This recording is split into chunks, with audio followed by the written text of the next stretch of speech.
Hey guys, it's George from Wex here, and over the last few days I've had with me the Ronin S2 and the Ronin RSC2. These are the successors to the previous Ronin range, which were obviously an incredibly popular series of gimbals, and they were really good. So I'm just going to run you through some of the main new features and just generally what I think about these new gimbals and whether or not you should consider getting them. These are conventional 3-axis gimbals and you balance them in a conventional way. So if you've ever done that before or you used the previous series of gimbals like these, then you should know how to do it. I didn't really notice anything majorly different while I was balancing, apart from this one thing, which I'd really like to point out. And that is that there's this little dial here. And basically, like when you're calibrating this particular axis, usually you just have this big camera plate and you slide it back and forth, and then the camera will fall one way or another, and you keep sliding it and sliding it. And you know, it's not the end of the world, but it does take a little while sometimes to get it right, especially if you have like a pretty heavy lens on. Now, the really cool thing about this is that it has this little knob, and it basically moves that plate forwards and backwards, and it gives you so much more of like a precise movement that when you're balancing this axis in particular, it will take you no time at all. And like, I just found it really nice to use. If you've used a lot of gimbals, then you will very quickly appreciate how cool this is, and hopefully we'll start to see it in more gimbals in the future. Then once you've calibrated it, you can pop it on. The first time you use it, you actually need to connect it to the Ronin app, but it literally takes 2 seconds, and that's only the first time you use it, not every single time, otherwise that would be quite annoying. So once you've connected it to the app, then you can either use the app, because the app has a lot of functionality and a lot of different modes, or you can just use this mode dial here. There's a big button that says M, and you can just switch between all the modes using this button or using the touch screen. This gimbal has pretty much all of the conventional modes that you'd expect to find on it. So you've got your pan follow mode, your pan tilt follow mode, you've got your 360-degree roll axis mode, you've got your vortex mode, you can use your lock mode by pulling this trigger. So pretty much, you know, what you would expect to find on most of the gimbals and all of the stuff that was in the previous Ronin series. I'd say the one major difference between this gimbal and some of the previous ones is that it has an additional mode, the portrait mode. Now, I know that some of you filmmakers might, you know, not necessarily be super keen on using portrait mode, but realistically, a lot of clients are asking for it these days. So it is really nice if you just want to give your client like a really nice professional, just like smooth, maybe one-shot portrait Instagram story or something. It is really cool how easy it is to use on this gimbal.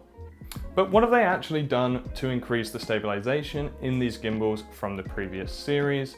Well, they've actually rejigged pretty much the entirety of the motors and the system, and they're now calling it the Titan stabilization system, which sounds pretty awesome to me. And it basically, what it does is it really accounts for lots of micro jitters. So when you're walking and maybe as you're taking a step, you have that little judder, it will kind of like see that coming and compensate for it a lot. Or say like if you're in a car or a boat or something like that, then that's where this stabilization is going to come into play, because there's just going to naturally be a lot of jitters and a lot of movement, and it will compensate for that as much as possible. And I actually think if you compared it to the previous Ronin ones, I haven't actually done a side by side, but just having used them and then used these, I can already see the difference. I'd say that the weight to payload ratio is actually been vastly improved. The S2 weighs 1.3 kilograms, and this one, the SC, weighs 1.2 kilograms. So they're both incredibly light gimbals, really, really good for wandering about or just packing in your bag, because like, say if you're doing like a long shoot day, like a wedding, and you're holding a gimbal all day with a big camera and a big fat lens on the front, like it's actually really tiring on the arm. So it's nice even just to lose that little bit of weight will actually make a huge difference, I think. So that's the weight, but what about the payload? So the S2 can take a maximum payload of 4.5 kilograms. That's really impressive for a gimbal this size, and actually quite interestingly, this is the best gimbal weight to payload weight ratio of any gimbal on the market. So if you just want something that can, you know, pack a punch and take that really heavy camera that's really kitted out, but it just doesn't weigh much and it, you know, keeps you mobile, then it's a really, really good one to consider. Now the SC, as it being a smaller, more compact gimbal, has a smaller maximum payload of 3 kilograms. What does that actually mean? Because, you know, it's kind of hard to like visualize 3 kilograms and exactly how much that is. It's basically the equivalent of a Panasonic S1H, with a 24-70 lens on the front of it. So for somebody like me, that's actually plenty. The Panasonic S1H is a big, bulky camera. But if you do like have a really big body, or you really want to like pimp it out with all sorts of bits and bobs, then consider the S2 because it does have that larger maximum payload. Now, something that always is important to mention is the battery life of these products. Both of them have a 12-hour battery life, which again is a huge amount. I can't imagine that anybody's using a gimbal for more than 12 hours, or you'll certainly be a lot more muscly than me if you are.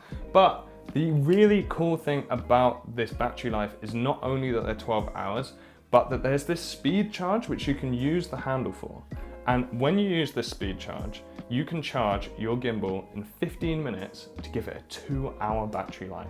So if you are just at a point where perhaps your gimbal, you haven't really planned for the day, or you've been doing several shoot days in a row and you haven't been given a chance to charge it up, but then you just get that really quick window where you've got like a quick break where you can go plug it in 15 minutes you can get 2 hours of battery life. That's a lot.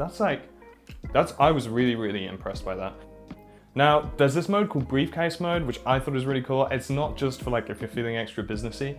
It's basically that they give you this little extra handle and you can pop it on either side of the gimbal. Now that's really important because I'm left-handed and a lot of the kit that manufacturers bring out don't really accommodate for left-handed people. So probably not interested to most of you, but for me it was a really big deal that you can pop it on either side of the gimbal.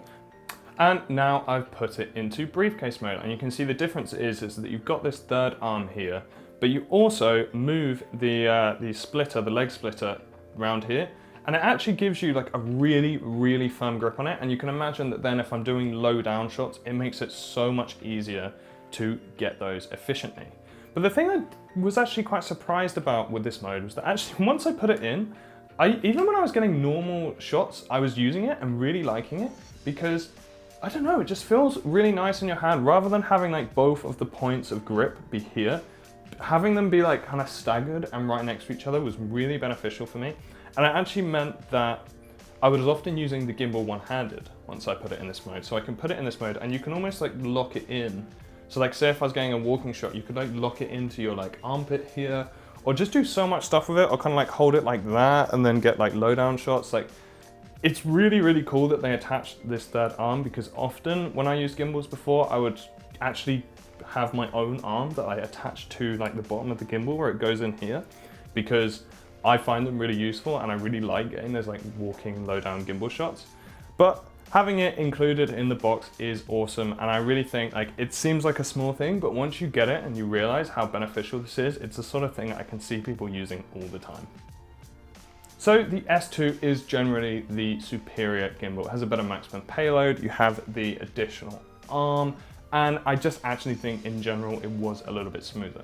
So why should you get the SC2? Well, apart from saving a bit of money, there is an additional feature which I actually think completely wins me over to the SC2 and will make it my preferred gimbal of the two. And that's this. There's this knob here and you unscrew it and you unlock it fully, and then what you can go and do is this. And then once you've taken the legs off, that is the entire size of the gimbal. It's insanely small. There'd be a lot of shoots which I would like to have a gimbal on, but I wouldn't bring one if it has its own separate case, just because it's annoying to have to carry it around all the time. I have to keep popping it down, I have to kind of keep an eye on it. It's not worth my time. But when I have a gimbal that can pack down this tiny, and I can literally easily fit this in my kit bag, then I'm gonna bring this everywhere I go because it's just so awesome. Like, it's so tiny, it's so compact. So that's the thing to consider. Both these gimbals are really good. They offer fairly similar features, but one is just perhaps slightly more high-end and one is maybe more focused on the traveling, like light filmmaker. So just maybe have a think about who you are and which one is gonna be suited to you, because I actually think both these models are awesome. That's it from me today. I hope you enjoyed the video. I really enjoyed just playing around with these gimbals. I think they're super cool. So if you want to stay up to date with the channel, then make sure to hit subscribe and turn on those notifications so you don't miss any videos. And if you have any questions about these gimbals or pretty much about anything at all, then I'd love to help you out. So just pop a comment in the section below and I'll get back to you as soon as I can. But for now, thanks for watching.